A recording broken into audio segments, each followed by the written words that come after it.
Let's get my steps in. What up, gang?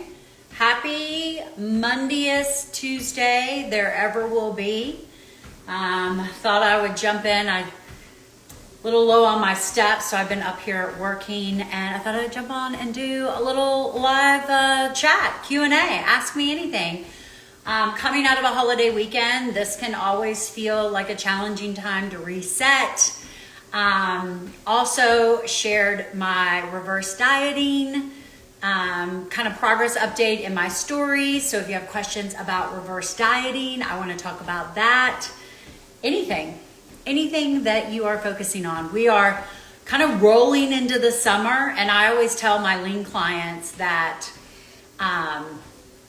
there are different times of the year in which your weight loss goals are impacted, okay? I think that there are different spaces throughout everyone's calendar that, again, makes dialing in on your health and wellness goals really easy and dialing in on your health and wellness goals really hard. And I think for most people, summertime is such a challenge. It is the end of the school year. I know there's a lot going on with that. And we're rolling into longer days. It stays light out longer. We're out of the house longer. We're at the pool. We're at the lake. We're eating out more. We're drinking more. Alcohol. It's just kind of all the things. So, you know, one of the things that I do, especially with my monthly membership, is I encourage them at the first of the year. Like, I want you to look at the next 12-month block. And I want you to really figure out what are going to be the best periods in the next 12 months for you to be in a caloric deficit, for you to be dialed in 90% of the time, for you to be in a space where you can do the work. All right, let's block off 6 to 8 weeks for twice in the next year. And then the rest of the time, we need to be reverse dieting. We need to be taking a diet break. We need to be getting out of our caloric deficit because you cannot live in a caloric deficit. It just blows my mind how many people reach out to me and they're like, Amanda, I've been eating 1,200 calories for the last 2 years and I'm not seeing any results. Well, duh. Your body has metabolically adapted down to 1,200 calories. You've got to build it back up. So that is kind of something to think about. Okay, good. Finally. Questions are rolling in. What's the best way to lose belly fat? Okay, the best way to lose belly fat is to eat in a caloric deficit, eat adequate protein, increase your daily step count, okay? Walk a lot, walk after meals, super powerful for blood sugar regulation. If you carry a lot of weight in your midsection, you're probably insulin resistant. You probably are pre-diabetic, if not have diabetes. As we get older, we become insulin resistant. That's why a lot of women will say, you know, I've eaten the same way. I've exercised the same way. I've drank just as much alcohol, you know, that I always have. And all of a sudden, I'm 50 and I'm getting this belly. And it's just because of your hormonal changes. It's the change in your body composition. So working to improve your blood sugar regulation is really important. Protein helps with that. Fiber helps with that. Sleep. Such a big, so important for belly fat. Alcohol, cut it out. You want to lose that midsection, get rid of the alcohol. So again, a lot of the strategies that are important just for general health and wellness, weight loss, are also the same strategies that are going to really target that abdominal fat. Okay, let's see here. How do you handle the weekends when routine is not there from the work week? You kind of have to establish a new routine for the weekends. You know, our 9 to 5, our kind of school routines, our sports keep us in check throughout the week, but you need to have some sort of routine that helps you find consistency on the weekends. You know, again, the things that I do to help me stay consistent on the weekends is I still get my step count in Saturday and Sunday. I still try to get a workout in Saturday and Sunday. I still drink my water Saturday and Sunday. I still try to make most of my food at home. You know, I try to limit the amount that I'm eating out. When I am eating out, I try to eat protein and vegetable forward. You know, I will try to pick the days in which I'm going to drink alcohol. versus drinking, every day throughout the weekend. Now, I drank every day this last weekend. So again, your strategies are not always in place, but they're good strategies to kind of aim for in most of the time is what it comes down to. So at the end of the day, your best success is to create that weekend routine, all right? I am at the end of my baseball career as a mom. The next game we lose, we're out, so we're still playing. But, my summers for the past 6 years have been dominated by travel baseball. And I created a routine to be successful in that atmosphere, meaning every Friday before I left, I packed a big old cooler. I took food with me. When I got to the place that I was at, I ran to the grocery store. I stocked up on food that I could eat, So again, I took food to the ballpark. So we all have different scenarios of what our weekend looks like. If you're going to the lake, again, bring your healthy food with you. But the more you focus on planning and prepping and being prepared, the more successful you're going to be. And you just feel better. Like, who wants to live on greasy baseball field hot dogs and hamburgers all weekend? Nobody wants to do that. So progress, not perfection. I can't remember how to figure out my macros. Can you review that again? Well, that's a loaded question, but I do that for you in my lean program. I have a session that just started today. So we calculate your macros for you. We tell you exactly how many grams of protein, carbs, fats you need to be using, what your caloric value should be. I also have a free macro guide on my website. So click the link in my bio, click my free guides. You can use that. But it is a calculation that a lot of data goes into it. So it's not just as simple as saying, well, take this minus this, add this. At the end of the day, once you understand your caloric needs, you start with protein, because protein's a set point. It's not necessarily a percentage of calories. At the end of the day, everyone should be eating almost to their ideal body weight in protein. So if you should weigh 150 pounds, you should be eating close to 150 grams of protein. So if you are reducing your calories to 1,200, which I would not recommend, then your protein needs may be 35-40%. If you're eating an appropriate caloric, deficit, and maybe you get 1,800 calories, then your protein needs are more like, 30 to 35%, 20%. So it'll kind of vary. But that's what I do for you guys in my lean program. Amanda, I have type 1 diabetes with an insulin pump, and I've lost a few pounds, but difficult too. I think she wanted to keep going. I love this. Type 1 diabetics, completely different than a type 2 diabetic. But I've had the opportunity to work with so many type 1 diabetics. If you have an insulin pump, it makes it so much easier. And the strategies are similar. We really want to focus on managing your blood sugar control, because your pancreas is outside your body. My pancreas is inside my body. So, at the end of the day, the better your blood sugar control, the less insulin your body has to use. And that's how you see progress, okay, as a type 1 diabetic, is managing your blood sugar. Again, same strategies: eat in a caloric deficit, optimize protein, increase your steps, build muscle. Muscle is the largest storage form of carbohydrates in the body. So when we eat carbohydrates, we can store a little in our liver. We can store a lot in our muscles if you have a lot of muscle mass. Again, another plug for increasing your body composition, because the more muscle mass you have, the better your blood sugar regulation is going to be, because you have so many more stores in order to put that excess glucose. Because once your liver's full, once your muscles are full, the only place that glucose has to go is in your fat cells. All right. So if you have a little muscle, then a lot is going to go into your fat cells. So you have to really focus on reducing your overall glucose intake. Whereas if you have a lot of muscle, you've got a lot more in storage form. And just this right here, walking Walking depletes your glucose stores. Walking is the most underrated exercise that you could be doing. So as the weather gets better, let me tell you, increase your steps.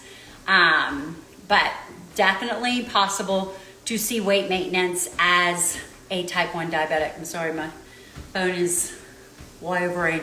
Do you drink alcohol? What's your drink of choice in terms of most healthy? I do drink alcohol. I will say that I drink significantly less in the past 12 months. I just find that it doesn't serve me as well as it used to. I'm going to be 47 this week. And as we get older, our bodies just don't metabolize alcohol like they used to, okay? So I always, whenever I do go out and drink, like at a concert or something, I wake up the next day and I'm like, Lordy, I do not feel good. When I am drinking, the healthiest alcohol choices are gonna be the ones lowest in calories, okay? So I love tequila soda with lime, tequila soda with a splash of grapefruit juice, vodka soda with lime, vodka soda with a splash of grapefruit juice. Wine is pretty low in calories. Light beers. Where you're gonna get yourself in trouble with alcohol is when it's combined with a lot of sugar and a lot of calories, mainly sugar. So like pina coladas, strawberry daiquiris, ales, lagers, you know, kind of high calorie drinks, specialty cocktails, anything with like simple syrup, you know, that's gonna really ramp up the calories, and I would use that in moderation. I love a high noon, a seltzer, a low calorie seltzer. Those are my go-to. If you saw me at my concert, I had a big old 40. I've never seen a 40 high noon, but it was awesome. I mean, it was like, the cup was like this big. So luckily I danced a lot of it away. But alcohol in moderation. I've been using a lot more non-alcoholic drinks. My favorite brand is Recess. Love it. It is the best non-alcoholic beverage out there in my opinion. But yeah, mix it up. Is it necessary to do metabolic testing? It's not necessary. If you have access to it, it can be very beneficial. I assume you're referring to RMR, resting metabolic rate testing. It's kind of like you go in a lab and you lay down and you rest, you know, get your body real calm, and then they put this kind of like dome over you and they measure your CO2 and oxygen. I don't know. They measure all these things. And that gives you your RMR. And if you have access to it, I mean, it's a great data point, you know, to kind of understand the state of your current metabolic state. But I mean, it's not necessary.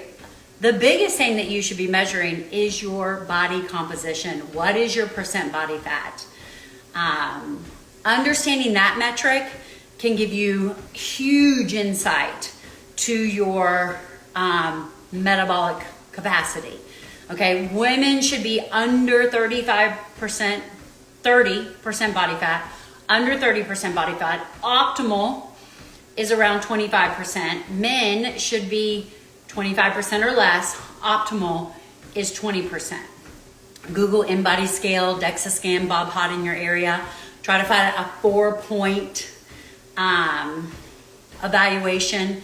But I would definitely encourage you to get your body composition evaluated. Hey Amanda, I'm trying to finish my plateau form. My weight has gone up, but some of my measurements are the same except waist and hips. Okay, Kippy, Karen, get that plateau form in. So one of the perks of joining my lean program is at the end of your session, if you don't see progress, you basically get a one-on-one plateau consult with me. And I now have 7 weeks worth of data to figure out why you're not making results. Was it a compliance issue? Did you not eat enough protein? Were your steps too low? Do we need to look at labs? Do you have gut dysfunction? Is it your sleep? Is it alcohol? There's so much that goes into weight loss beyond just calories and macros. So if you're in the lean program, you get access to that. And then if you're in the monthly membership, you get access to that every month. So we assess every 4 weeks to make sure that you're seeing results, because you're gonna have to make tweaks, okay? I mean, again, you've all been there. You're doing the same thing that promoted 20-pound weight loss the last 6 months, and all of a sudden it's just stopped. You haven't changed anything. And that's a plateau. It's very normal. It's called metabolic adaptation. Some people reach plateaus very quickly. Some people, it takes 6 to 12 months to reach a plateau. So everyone's kind of different.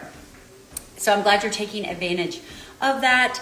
Is it bad I overeat my protein goal by 30 plus grams? Happens a lot. Not as long as you stay in a caloric deficit, okay? Now, I don't know if you're a lean client. I don't know what your protein goal is, but we're pretty conservative about our protein goals in lean. So I love to see my clients over their protein goal, okay? Because again, getting close to your ideal body weight is a good goal to be. Now, I wouldn't eat like double your weight in protein. That would be too much. But 30 grams over is not, something that I would be super concerned about. Can you discuss the correlation between high protein, low carb and inflammation? I don't know the correlation between high protein, low carb and inflammation, okay? Inflammation is a tricky thing. Okay, high protein, low carb does not trigger inflammation by itself. Inflammation could be relative to the amount of alcohol you're drinking on your high protein, low carb diet. It could be relative to the sleep you're not getting on your high protein, low carb diet. So again, I don't think that specifically there is that a high protein, low carb diet is going to trigger a wide amount of inflammation in most people. I think it's due to a lot of other causes. Currently doing keto. Ideas for mid-bike ride snacks that don't have carbs. I have no clue. I don't do keto. Butter, avocado, some nuts, fat bombs, no clue. Not a fan of keto. Thank you. You like my little suit? I got it at a local boutique in Lexington. Mac and White, I think it was. Love the search function on the app for food. So comprehensive. Yay, I love that. It's so frustrating. I find more fiber makes me bloat horribly. Very common, okay? You have a gut dysfunction. So typically when people add a lot of protein, they add a lot of fiber to their diet, your GI system is just not used to it, okay? The digestive systems in your body are not up to par. Lordy, I had some lady just go at me on YouTube when I talked about digestive enzymes last time. She was like, you shouldn't need digestive enzymes. That's just your body's sign that you don't tolerate that. Boo. I respectfully agree to disagree. But we know that as we get older, our digestive enzymes in our stomach decrease. Antibiotics, medications, things we lather all over our skin impact our digestive enzymes. Processed food, seed oils, antacids, NSAIDs, they all impact our digestive enzymes.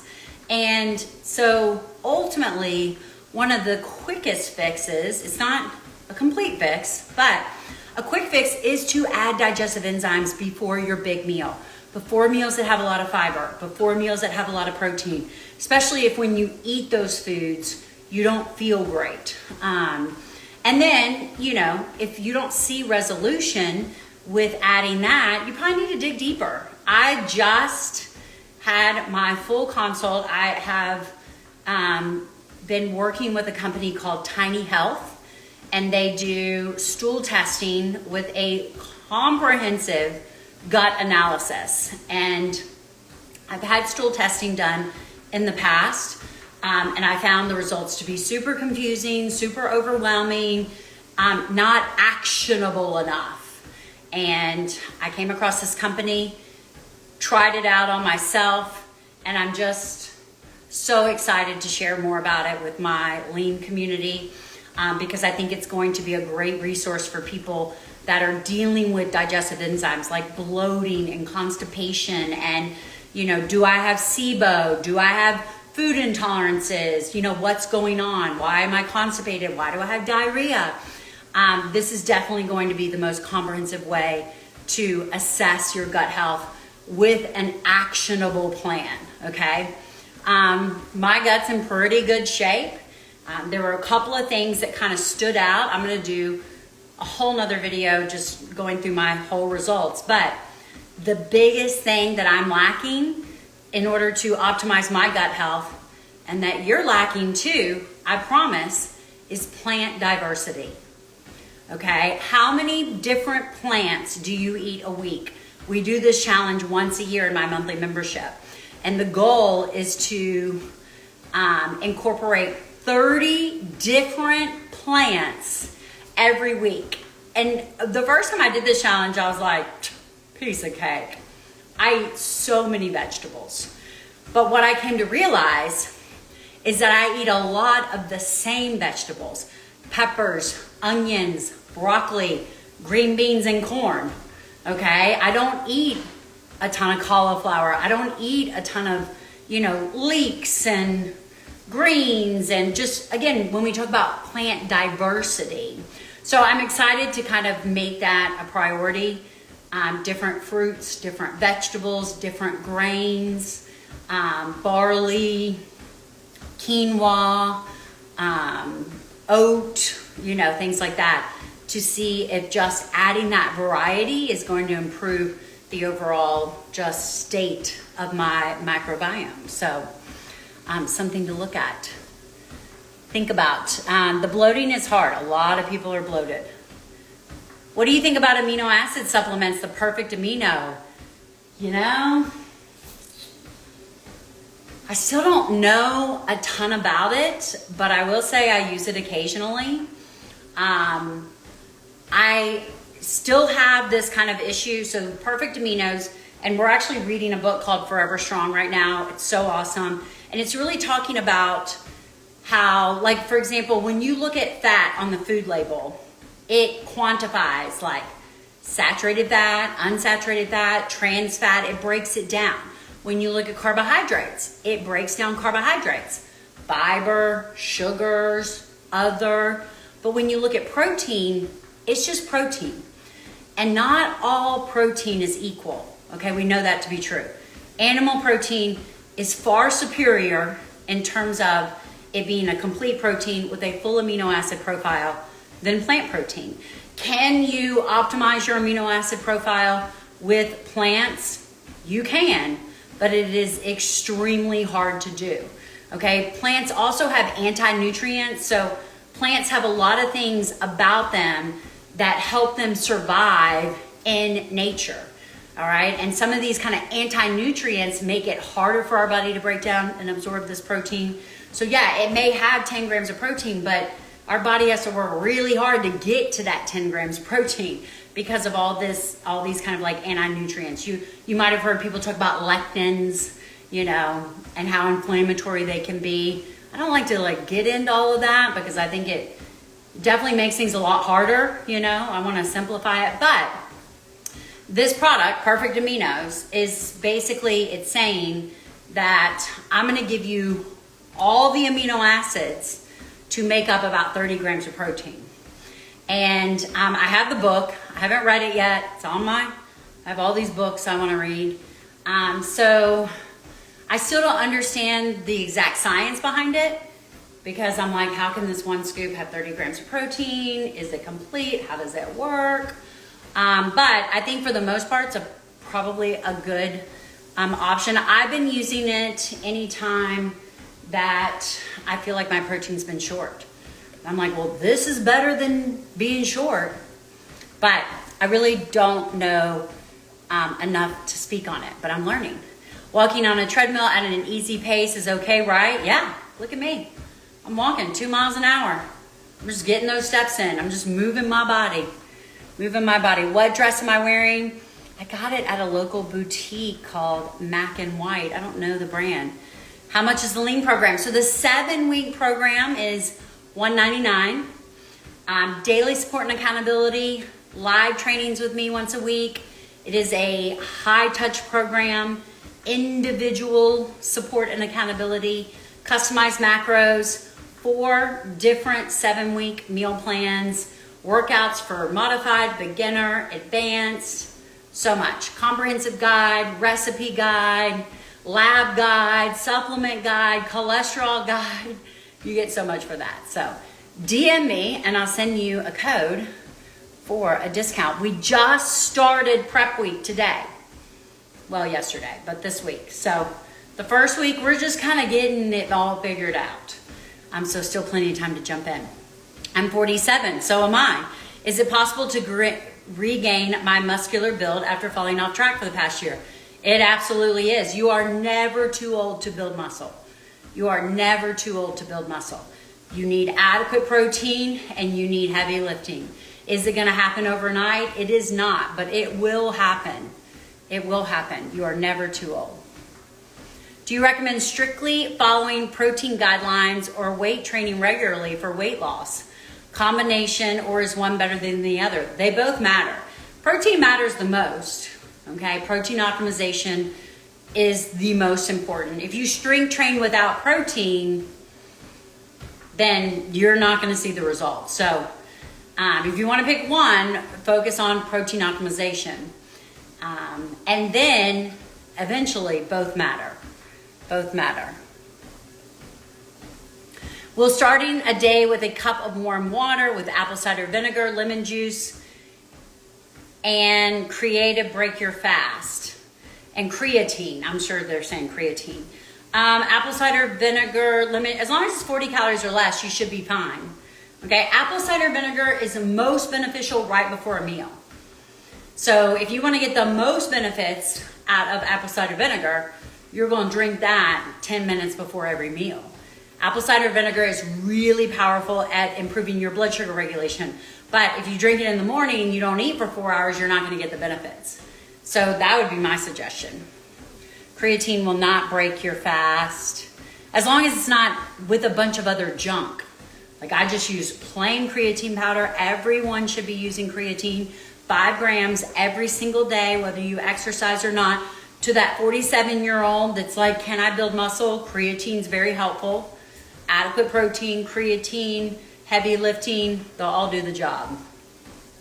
I'm 49 and struggling to get a good, uninterrupted night of sleep. What do you suggest? My HRT patch has helped, by the way, but it's still not great. Sleep is hard, but it is worth investing in. My biggest suggestion would be, look at your sleep routine. Are you staring at your phone, watching TV until you fall asleep? Magnesium is very helpful with sleep. I have a 30-day soak challenge where people are like, I'm sleeping better than ever. But just optimizing your magnesium can really help with sleep. What else? A very cold room, a very dark room, a very cold bed can be helpful. Avoid caffeine after noon. Try to avoid eating. Leave about 2 hours between your last meal and your bedtime. You just kind of have to play with it. Maybe take a warm bath, something to kind of calm you down. Read a book. But it took me about 3 years to fix my sleep. It's not easy. It's a lot of hard work. The best thing that you can do to regulate your sleep is to go to bed and wake up at the same time every single day. All right, and I know you're like, well, I can't fall asleep. But work on that can be really helpful. I think I'm gonna do a dry June. I love that idea. I do feel like more people are drinking less, I always, if I'm not drinking, I'll take my non-alcoholic drinks with me. So I have something, in my hand. People aren't like, you're just drinking your water. But it becomes the norm. I just turned 40, my tester. Good for you. Okay, can I use my FitnessPal instead of your food calculator? Yeah, you can use any tracking app you like. You just need to take the macros that I calculated for you and move them over to your tracking app. I know a lot of you are already tracking. I have a hamstring injury from yoga, so I'm limited to walking and cardio. Would your lean program still work, or should I wait? No, don't wait. Diet's 80%, guys, okay? You cannot out-exercise a bad diet. I have so much to teach you nutritionally. You should be super focused in dialing in your nutrition while you can exercise. I always think that that's funny when people are like, I'm injured, I'm gonna wait. No, like you're just gonna gain weight if you wait. Like, why not get your nutrition set? And then once you are able to exercise, that's gonna help propel you even further. Don't wait.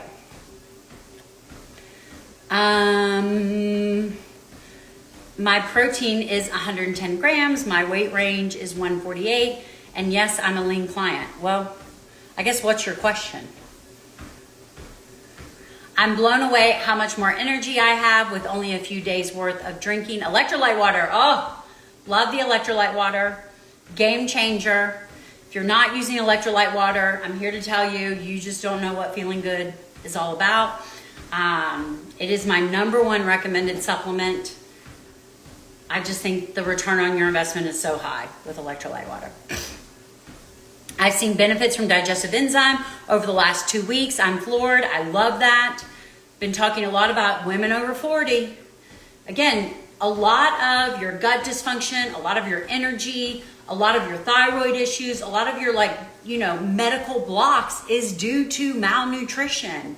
If you do not have the digestive enzymes to break down the food in your body and break down the micronutrients, you can't absorb them.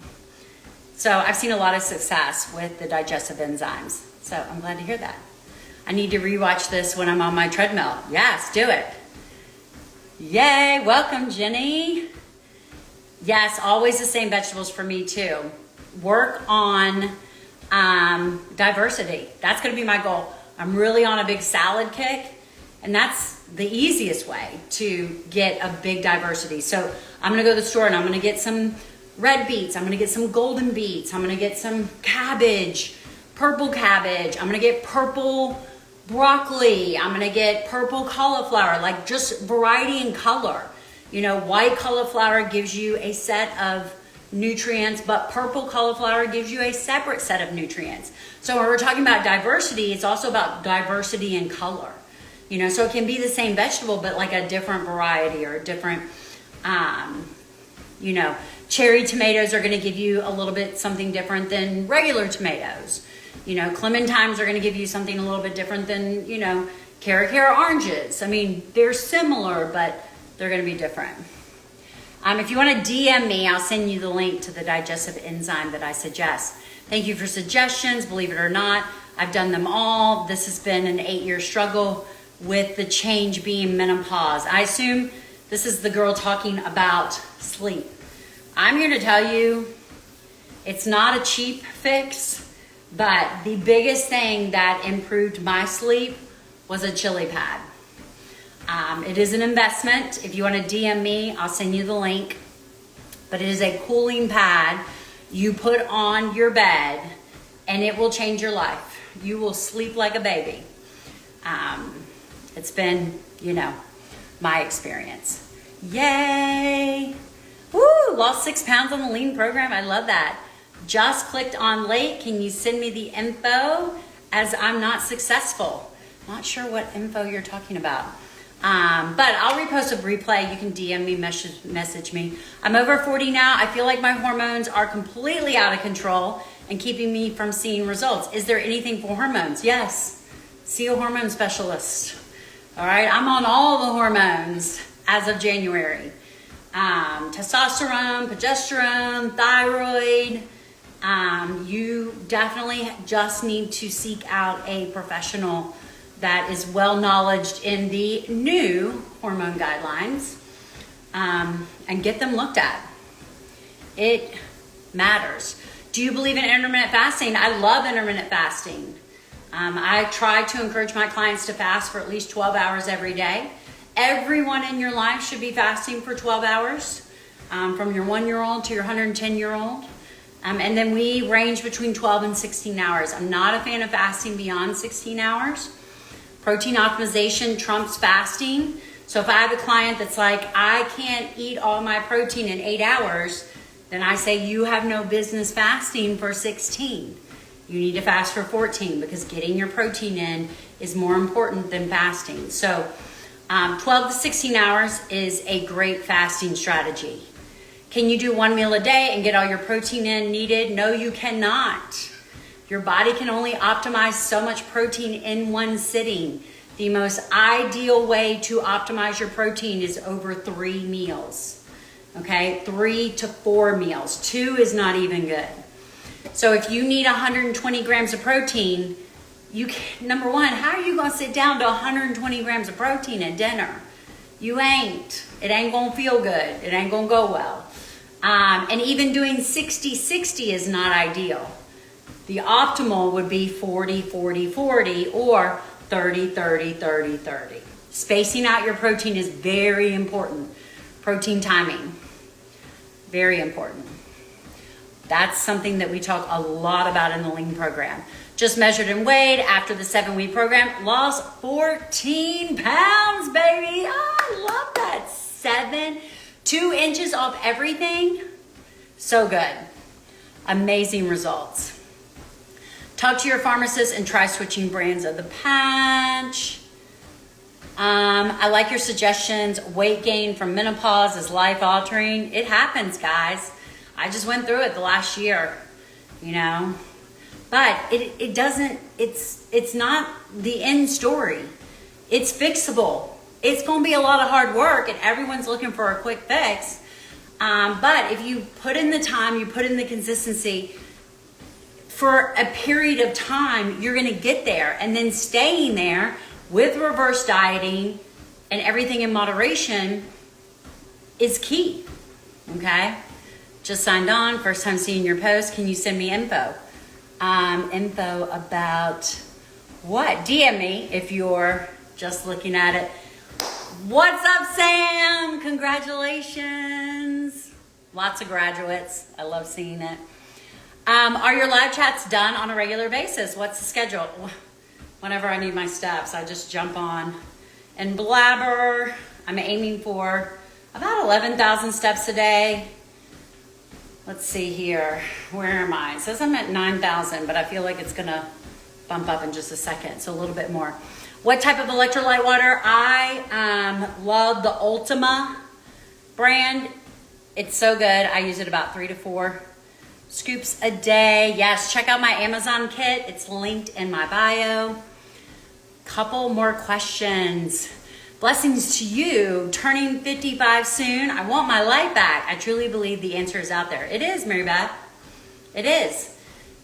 More protein, caloric deficit, walk, move your body, get a walking pad, make sleep a priority, cut back on alcohol, and it's like simple stuff. I mean, I'm not gonna say it's easy, but you know, it's simple. Simple strategies that if you just focus on doing the work without the results, you will eventually get there. People just give up too soon. I'm not seeing my question post. Okay, woo. I know you recommend a specific digestive enzyme on your website page, but it's pretty expensive. Are there cheaper ones effective? You can try. Again, you get what you pay for. There's a reason why it's cheaper. I'm pretty picky about my supplements. If you don't want to take my recommendation, that is fine with you, fine with me. But I don't have like a lot of different options. So give the whole food one a try and see how you feel. If you don't see any results, maybe try the one I suggest and see if it's any different. I just turned 40. My testosterone is 25. I'm about to turn 47. My testosterone was 16. Just for reference, that's real bad. Women need to be over 100. Do I need to consider hormone replacement therapy for weight loss? You need to consider fixing your testosterone for sure. Yes. So yeah, the unfortunate part is there is no FDA regulated treatment for testosterone in women. So you have to work with a well-knowledge practitioner to find the treatment option that is best for you. But you are definitely low. I was definitely low. 16, baby. We talk a lot about women, but are men successful on following these guidelines too? Yeah. Actually, more successful because they suck. You know, they cut out range stressing and they lose weight. But the guidelines are the same, guys. It's just for human optimization. They need sleep, they need steps, they need muscle, they need protein, they need to eat in a caloric deficit, they need to reduce their stress. You know, it's all the same. I think that that's what just frustrates me the most about the nutrition space right now is that there's just so much clickbait out there. People just want you to think that they're the only ones with the answer. Like, if you have PCOS, you need to work with me because I've got this special plan that you're missing out on. No. If you have PCOS, you need to, again, increase your protein, reduce your inflammation, build muscle mass, improve your blood sugar regulation, get good sleep, reduce your alcohol. Like, every single ailment that we as humans are dealing with can be fixed with simple lifestyle changes. You don't need radical stuff. If you want any links, because I can't share links, you got to DM me. Go to my message. If you want the cooling pad, DM me. Can someone with kidney stones use electrolyte water, or is there an increase that the stones will grow? My understanding depends on the stone, but my mom has chronic kidney stones, and the supplement they gave her was electrolytes. It was all citric acid stuff. So I don't see any contraindication, but I would ask your doctor. I use the Ultima info, meaning your plan. Check out the link in my bio. Message me. I'll send you the overall link. I have a chili pad, and that is awesome, but still haven't slept great. Just went through testing, and I'm on a CPAP. Oh, Bobby, I'm so glad you mentioned that. If you are a woman with sleep issues, you need to assess sleep apnea. Sleep apnea is so underdiagnosed in women. You do not have to be overweight to have sleep apnea. So I'm really glad you mentioned that, because I always try to remember that. But it could be the whole root of your sleep issues. And again, you fix that, you get a CPAP, life changing. You will melt away. I mean, if your sleep is at the point where you have sleep apnea and you fix that, it will significantly improve your weight loss results. DM me for any links. Thanks for the Ultima rack. I tried it because of you and gifted it to my 92-year-old grandmother, and she's loving it. I love that. Yay. How much do you drink a day? Ultima, I use about 3 to 6 scoops a day. It just depends on how much I'm using. If you want links, message me. I'm new here. Any advice on anti-inflammatory diets? I went gluten, dairy, and sugar-free, hoping to be in less pain. Well, that's the step. You know, sugar, gluten, dairy, alcohol, added sugar, I'm not talking about like fruit, are going to create the most inflammation in your diet. Seed oils would be next. Getting rid of canola oil, soybean oil, processed foods. Again, if you think that you have a lot of inflammation, do the whole 30 for 30 days. Do it to the T, by the book, 30 days, no exceptions, and see how you feel at the end of 30 days. If you feel like you are levitating, then you have an inflammation issue. And then at the end of 30 days, you kind of like slowly reintroduce food. You're like, oh my God, I miss cottage cheese. So you add cottage cheese back. If all your inflammatory symptoms come back, then you've got a dairy issue. But typically inflammation, the root of inflammation is leaky gut. Once you heal your gut, if you really focus on healing your gut, which does not happen overnight, guys, 6 to 12 months of pure dedication, pure compliancy to really fix a bad gut, you tend to tolerate that stuff more. So again, everything's possible. You can fix 90% of your health issues with the food you eat. You do not need a medication. This will probably get banned because I'm saying this, but you don't. Nutrition, exercise, sleep is all you need to elevate your overall health and wellness. not easy. How do you know when it's time to test your hormones? What are the signs that you're out of whack? I think that if, over 40, you should be looking at your hormones. You really want to treat symptoms more so than lab values. But sometimes, you'll see, and that's what you want to look at, trends. You want to look at trends in your labs. They may be good now, but then they fall off. Like, I wish I had a testosterone level 5 years ago. Like, where was I then?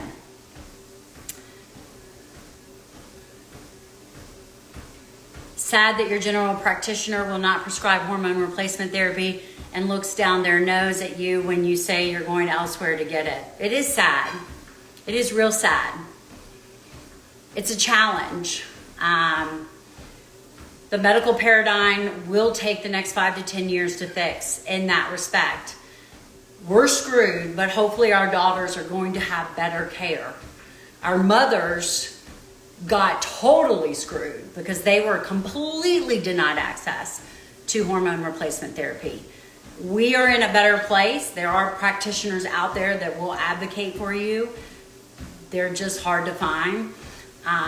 And we do the work now so that our daughters don't have to go through what we're going through. But I feel you. I feel your pain. It's so frustrating. Talking about sleep apnea, I thought my husband had this, and it turned out he had a heart condition and had a heart valve replaced. He sleeps fine now. Guys, I'm telling you, if you're not sleeping good, something's up. Something is up. Okay? Now, if it's because you're drinking caffeine all day, or, again, if you've done the work and you're still not sleeping good, something is wrong. Get it looked into. Do digestive enzymes help IBS? I think so. Where should we go to test our testosterone? Your doctor, a doctor, practitioner. Are there home tests? No, not that I know of, to test your hormones. So, all right, guys. Fun times. I'm going to post this live call on my page. If you found it beneficial, you can say thank you to me by sharing it in your stories, tagging your friends and family. If you need a link for anything, message me, DM me. You have to follow me to get the message. That's what I figured out. I send you the link and you're like, you didn't send me the link. But if you don't follow me, my messages don't go through to you. So give me a follow and hang around. I'm just here to give you all the information that I know and help you guys achieve your goals. All right, thanks.